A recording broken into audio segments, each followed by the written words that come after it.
Home is where connections are made, memories are formed, and ideas are born. And no one knows home better than NFM. Thanks for tuning in to I Am Home, the podcast that goes deeper than trends and dives into what it means to make your house a home.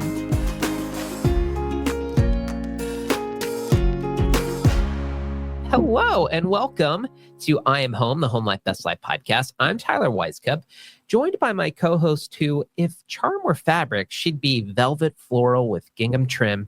It's Becca said that. Hi, Tyler. Hi, Becca. And our other co-host has the delivery of a silk scarf and the snark of a zebra rug. It's Hilary Waltonath. Hey, Tyler. Hi, Hilary. Today's topic is pattern mixing. And heading into kind of this autumnal season that we've got coming up, really think it's the perfect time to dig into this topic of textures and all the fun switching and swapping that you can do to express that fun fall flavor of yours, that personality, and bring that into your life. And Hilary is going to lead us through this conversation. Really excited to get into it. But before we do, let me tell you why we're even doing this podcast. And that's because NFM is more than just your everything home store. We're in the business of improving lifestyles because your home life should be your best life. And you can learn more at nfm.com. So Hilary, tell us how we're going to tackle this topic today. Yeah. So I thought this was an appropriate topic for this episode and in the season that we're getting into at the time of recording, but the time this comes out, we'll be full into it. We're thinking about like cozier textures, more layering. And we've talked a lot in these trend episodes about like embracing color, infusing some of your personality, like take some risks, but understand that is a little overwhelming. How do we start? You can't just go at it randomly.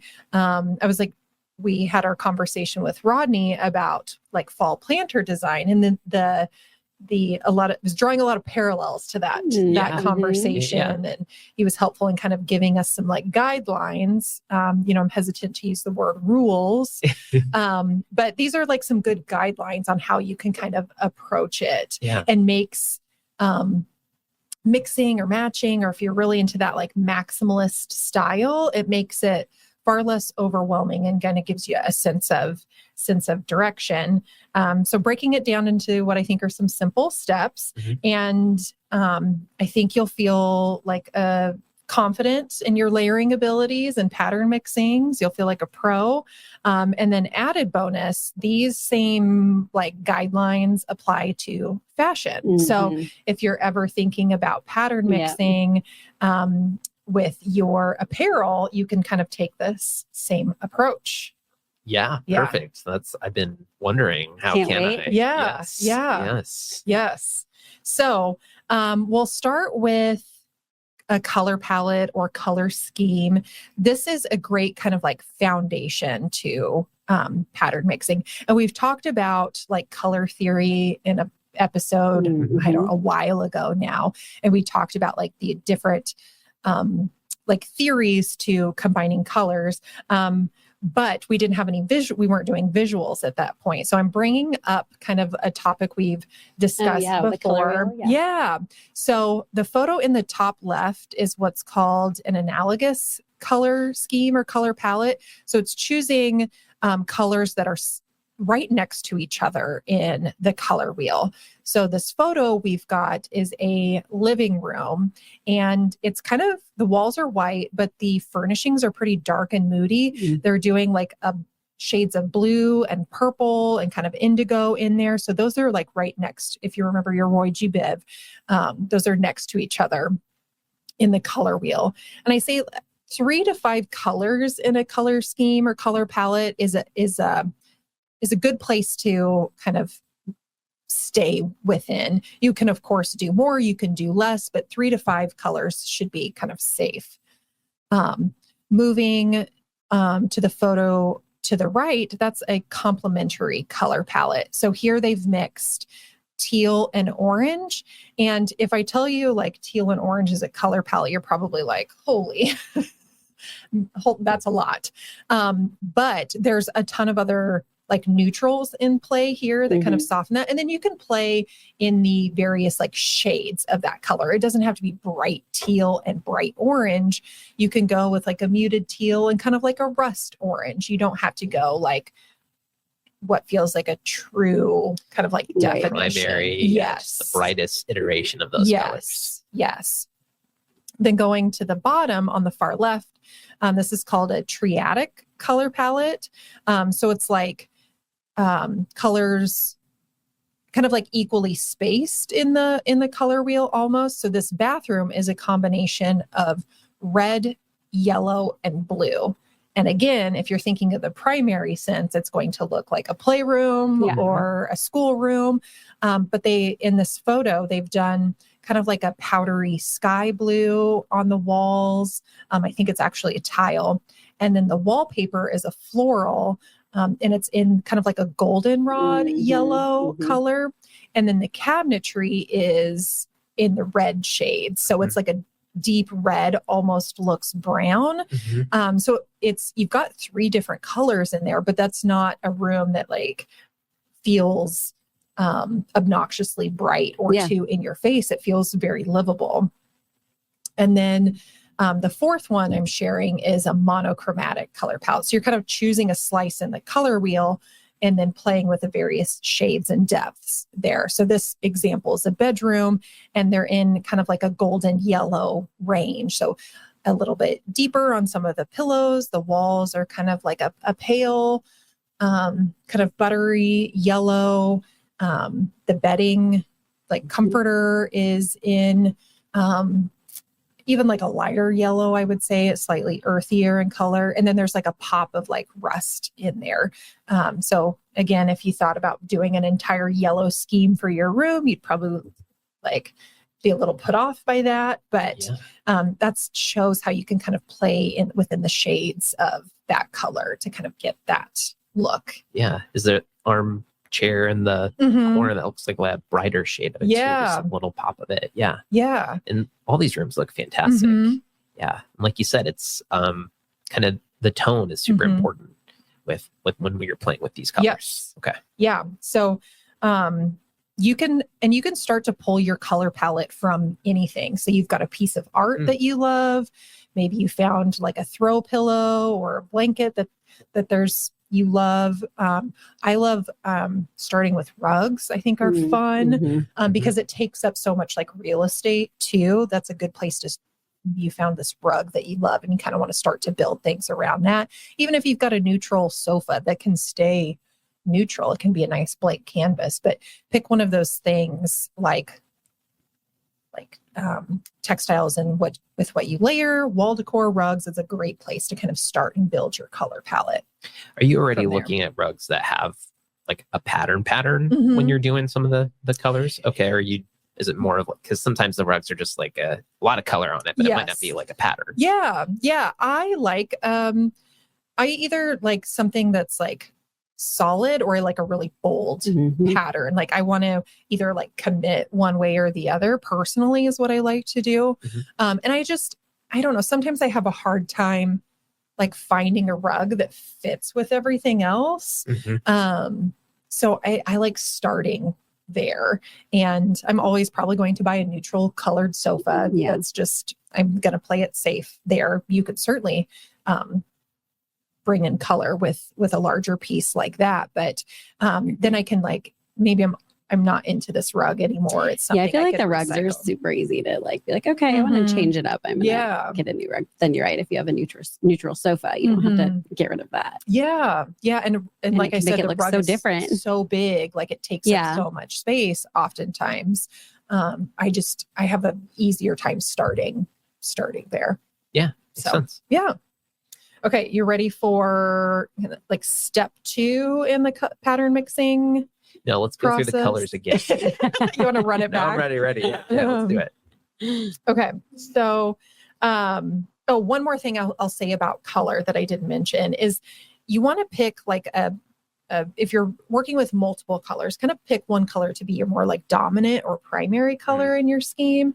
A good kind of like analogy is like thinking about characters in a play. If you had all lead actors, like it's a lot, probably tough to follow. So you need a lead, you want some supporting roles, and then you want like a nice quiet background that just like kind of complements everything else. So when you're thinking about your color palette, pick a primary dominant color that you really love, and then start to look at like, do I want to go in a more monochromatic approach? Do I want to look at the color that's complementary to that? Then you can start to build out your color palette from there. Okay. All right. We'll tell that to Wes Anderson. Yeah. There's like an art, there's only one Wes Anderson, of course. There's only like, he's figured out how to do that. Yeah. Okay. So next up is scale. And I think this is maybe the most important consideration in my own opinion, because it's like how it works together so nicely, and how it goes from being something that's like really overwhelming and overstimulating to something that like really starts to complement each other. So there are, for keeping it simple, like 3 sizes of pattern. So starting with the smallest, I've got some photo examples here. So like in the small kind of quad of patterns, there's like a really kind of dainty floral pattern that's repeated that from this distance almost reads kind of like a dot. Yeah, I was going to say, I can't even tell it's a floral from here. To the right is like a really kind of like thin stripe. Bottom left is kind of like a more abstract kind of like speckled pattern. And then to the right is like a broken stripe. So it's a little like, that broken stripe is a little like chunkier, but it still kind of falls in that small range. And then you've got medium. So this is where the patterns start to get a little bit bigger. So again, top left is another example of like a type of floral. But there's a little bit more going on. There's a little bit more context. You can read that it's more of a floral. There's another stripe to the right where the spacing is a little bit bigger. The stripe weight is a little bit heavier. We've got more of like an abstract kind of geometric pattern, and then kind of like a really neat kind of like tiger motif that again, you're getting more like the pattern is filling up more real estate. And then to the right is what I would call like more of a large scale pattern. So the floral is like a large palm frond. So there's going to be fewer of those, but it's easier to read what it is. Another version of a broken stripe that's got a little bit more going on. And then we've got kind of like an abstract, almost looks like a take on like a wood grain or topography map almost. And then to the right is almost like an ICAP, like hand dyed pattern. So you could take like, if we wanted to combine a couple here, I would take from the bottom left, the blue, that's kind of that speckled pattern. I'd take the blue stripe from the medium, and then maybe on the large, that green kind of almost looks hand dyed fabric. So we've got our color palette. We're doing like a blue-green situation, which is next to each other on the color palette. We know those colors play nicely together. And then you've got some like good variety. So almost picture that those squares are like toss pillows on your sofa. You could pull those 3 together, and it would look really, really nice. You've got something interesting going on, but it's not overwhelming or overstimulating. So similarly, to the like play analogy, you can want kind of like a lead. So that's going to be your like more dominant pattern that's used throughout. And you could either like choose one big scaled pattern, and maybe that goes on your walls. Maybe that's your wallpaper. And then you bring in like the stripe and the like kind of speckled pattern. Those are the throw pillows that go on your bed or your sofa if you're doing it in your living room. So everybody kind of like has a role, and let them take up the appropriate amount of real estate. when you're approaching pattern I mixing. like that. So if you like the red tiger guy, I mean, that's medium on the scale, but it's taken up. I mean, it's really bold and says a lot. Do you, like, when you're talking about scale, are you thinking like that's the throw pillow option, that's the wall option? I'm curious, like, when blending it, if you're just looking at these ones that we were just kind of talking through, what do you typically, if you are drawn to something like that and you want to kind of think about how it plays with some of the other scale options, and just is it just the size of the pattern itself, or is it like the size of like the energy of the piece that you're worried about? Is that a good question, or is it complicated? I think I'm following. Okay. So kind of the first part of your question, I think it depends on how bold you want to go. Like you could wallpaper your room in that. But I would choose smaller patterns to use like elsewhere. You're going to want a smaller scale pattern for your rug. Say we're doing a living room. You're going to want a smaller scale pattern on your sofa with your toss pillows, or you could do the inverse. You could do a solid color on your walls. And you could do a couple of those toss pillows if you really liked it, or it could be your rug. That's kind of like, if that's the piece you fall in love with, kind of decide what you want to do with it first. And then to your point about like scale, as in like the physical appearance or like energy or kind of like weight in the room, it's smart to consider both of those things. So if you were going on the walls with that, you'd want to play it smaller, safer with everything else. Unless you are somebody that loves big, bold choices, you certainly don't have to. But if you're trying to find some like good balance to that, since that one has more going on, it does take up more energy and weight than if you were to do like a bold stripe. Right. So it's smart to kind of like start with that like hero piece, almost is what I would call it. Right. And then take those into consideration with making your other choices. Gotcha. Okay. So when you're talking about scale, do you just, you're always looking for a small, medium, large, or does it matter? Like, do you always need a small, medium, large, or can you just do, I have a couple smalls and a large? Does it matter? It doesn't necessarily. It depends on like how much pattern mixing you're wanting to go, like taking it into like apparel. And I have like a, maybe I have a, like fun striped pant, but it's like really thin striped. And maybe I want to wear, like a bold floral top that it's got like bigger floral designs on it. You could totally pair that, together. And you don't have to incorporate a third. You could just play with those too. But if you're wanting to do multiple patterns, the more variety you have in size and balance in size, the nicer they'll all play together, if that makes sense. Yeah, it does. Okay. Perfect. Cool. Are you ready to talk about like the third kind of step in the process? Yeah. Okay. So that's what I'm calling pattern types. We've kind of referenced that a little bit, talking about florals, stripes, kind of icons or motifs. This is where you can start to, again, add in more variety. So to keep it simpler, I'm focusing on geometric, what I'm calling organic, and then abstract.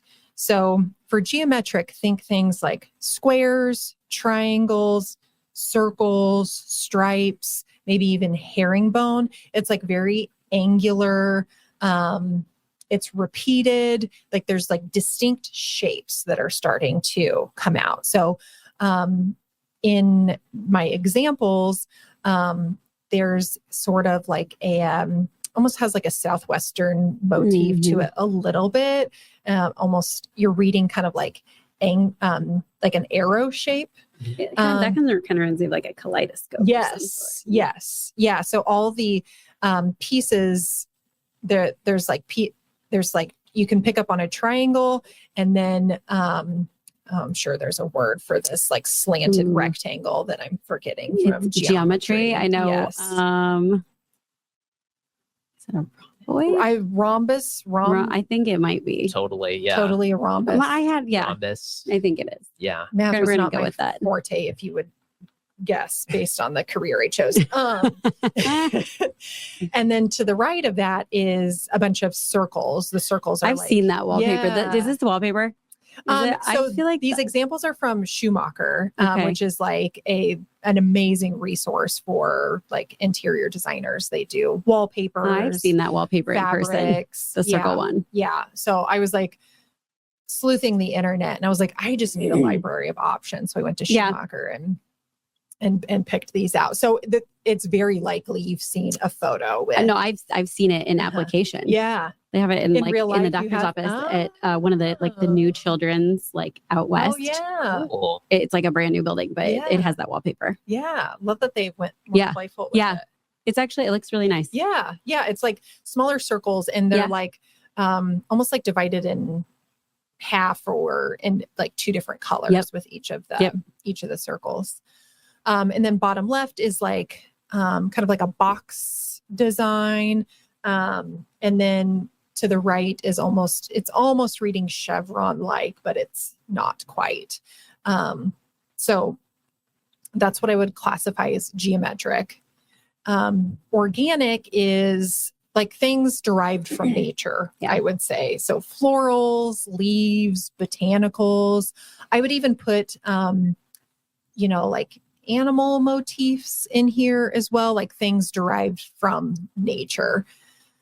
So in here's like a couple different interesting florals. Like there's something that feels almost like rifle paper about it, where colors are a little like punchier. It's almost like a cartoonish drawing. To the right is like leafier design, where it looks most like it would if you were to see it in nature. The bottom left is not reading well on the screen, but it is like a kind of like traditional floral pattern. Yep. It's like white and light blue. And then to the right is kind of like a brick red and with background. And then the florals are they're kind of like daisy-like, but each petal's kind of like imperfect. Thank you. Wow, I glitched there. And so it's not like perfectly uniform. Each flower isn't the same shape. Super cute. And then on the right is what I would consider abstract. So these don't represent like specific designs or forms necessarily. They're often made of like freeform shapes. So things like brush strokes, splatters, lines that aren't like perfectly symmetrical. So I don't even know how to go about describing these, but they almost look, the one on the bottom left looks like brush stroke like. Horizontal blobs of yellow. Yes. Yeah. Save me, Tyler. Yeah. How would you describe the one in the top right, the like black and white? That one, it's almost like Christmas That's lights. exactly what I was going to say. Like it does. Like a Christmas lights. I agree. That's exactly where I was going with that. Yeah. So lots of like linear zigging and zagging around. Then it's got like almost like a little triangle shape. Right. I'm so sorry if you're listening and not watching. This is probably tough to follow. So I recommend watching. Yeah. So you can get the full. But that's the point of abstract is they're hard to describe and they're like you can kind of infer what you want the pattern to be sometimes, or just ignore that altogether and just enjoy the texture and the color. Yeah. So I probably didn't pick great examples to kind of like mix and match from like what I pulled here. I just was trying to go for variety. But again, if you're trying to mix different patterns together, I'd pull like a geometric option, I'd pull an organic option, and I'd pull an abstract option. Okay. You don't have to. You could certainly do 3 florals if you wanted, but bring in variety in the size, like a small print, a medium print, and a large print. Those could play nicely together, especially if you are working within like a color palette that you you like. You could do all abstract as well too, but that's where like scale again is important. If they're all large scale geometric, it's going to be really overstimulating, feel a little chaotic. I think, does it go back to the color palette stuff too? Mhm. Like you're saying with if a triad, a monochromatic, like Mhm. those kind of systems. I mean, looking at these examples, you can almost apply that idea of color and to the different geometric, organic, abstract, just like how you have those pattern types mixed up. I kind of feel like obviously you're looking for the right colors, but you're also thinking about how what am I trying to say? That they're just like the visual take on each of those shapes can kind of blend together in a different way as well. Yes. Okay. Yeah, because there's certainly like geometric patterns that are like maybe floral like. There's something about them that feel kind of like floral like that you could start to pull together. And there's like, if you start to look at like, if you were to go like our fabric room and look at options, you would be so overwhelmed with options. Yes. That's a great thing about where we're at today is options galore. But you can start to kind of like pull options together based on some of these guidelines. And you'll be, I think, surprised at how easily it comes together. The other kind of tip I'd throw in when you're thinking about pattern types is consider other elements in your room that have textures that could read like a pattern. Yeah. So, for example, if you have like a really nubby boucle accent piece, like it may be solid in color, but the texture is, you're going to read like a pattern. Or if you've got marble, if you've got like a really veiny kind of marble in either your kitchen or maybe on a table, they can read as like a visual pattern. It's nice if they're kind of like solid in color or neutral in color, but your eye will read it like pattern in a space. And some let's go to the next slide. I want to show you some examples of like pattern mixing that's really successful. On the left is a upholstered headboard, and there's 2 pillows on there, and as well as some bedding. The pattern on the headboard's almost like folkloric in design. And then there's like a small chintzy kind of like floral pillow next. And then you get a little relief with like a solid pillow. And then you've got a plaid on the bed. And it's all in this kind of like red, blushy pink pattern, which when you're describing probably sounds like it's kind of crazy. But I think this is a good example where you've got choosing a more monochromatic color palette. You've got a large scale pattern in the plaid. You've got a medium with the kind of like folkloric pattern on the headboard. And then you've got small with a chintzy floral that almost reads like a dot. And then you've got a solid.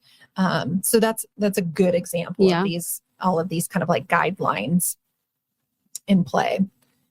Then the photo on the right, the color palette, we've got some gold yellow, we've got some red and some pops of blue in there. And then of course some neutrals. So the wall is like a solid red. The sofa, I believe, is in, or what did I just say the wall color was? The wall is gold yellow. The sofa the wires aren't connecting today. The sofa is red. And then there's like an accent chair in a blue. There's like a similar pattern on the ottoman that's serving as kind of like a coffee table that's on the pillow.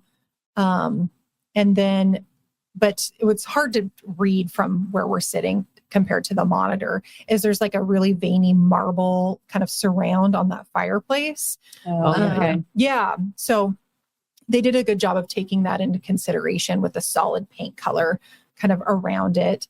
You've got a really large scale pattern on the ottoman, the curtains are also patterned, but it's like a smaller scale pattern. So if you had like a bold, big pattern on the ottoman, you had a bold, big pattern on the curtains. When you're viewing your room, you're probably seeing both of those in the same perspective. It would feel really overwhelming and they'd start to clash. So just another good example of somebody that like fully embraced color, played with patterns, but it doesn't look like a kid's room or playroom or, I don't know, I think of like a kindergarten room, that's like full of colors and shapes and things. It's like very livable. It feels really elevated, well executed, but like a good example of how you can embrace color and pattern, but still feels like you, even if you're a little nervous. About I feel like some of the coolest hotels I've ever been to do such a good job of pattern mixing. Where it's like, oh my gosh, like, I don't know if I could have put this together, but like, I love it and it works and it feels so upscale. Yeah. Hotels are such a fun place to kind of draw inspiration from too, because like, there was certainly a team that worked on that and went through tons and tons of options. So you can kind of like piggyback off of other people. No, I feel like that's like such a great place to draw inspiration from. Nothing's like truly original. They were inspired by something else. So it's a great place to draw some inspiration from. So I'll leave you with just a couple of additional tips or considerations. Things like the pattern of your floor can read as like pattern in a room. Maybe you did you have like wood floors or a vinyl plank floor that you laid in like a herringbone pattern, even though that's probably generally one color throughout. That's your eye is going to read that pattern.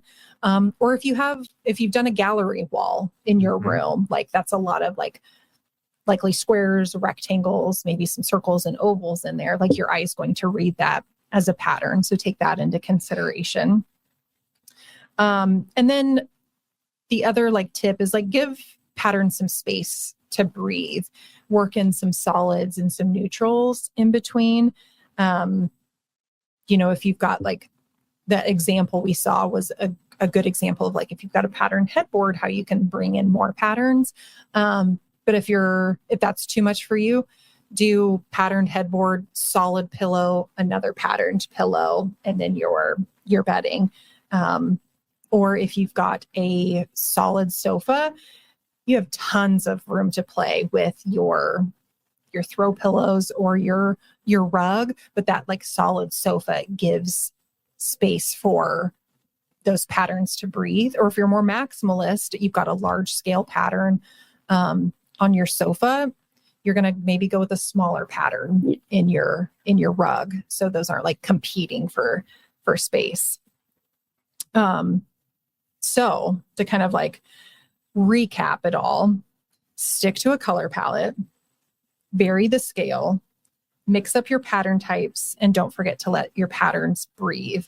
And it's not about being perfect. It's about creating a space that feels collected, layered, and like a personal reflection of you. But these are like some good like tips or guidelines to go about pattern mixing in your home. Great tips. And I loved how Becca called out the idea of like hotels and like how does it really feel like when you see this stuff pulled together, it just makes it feel like really upscale.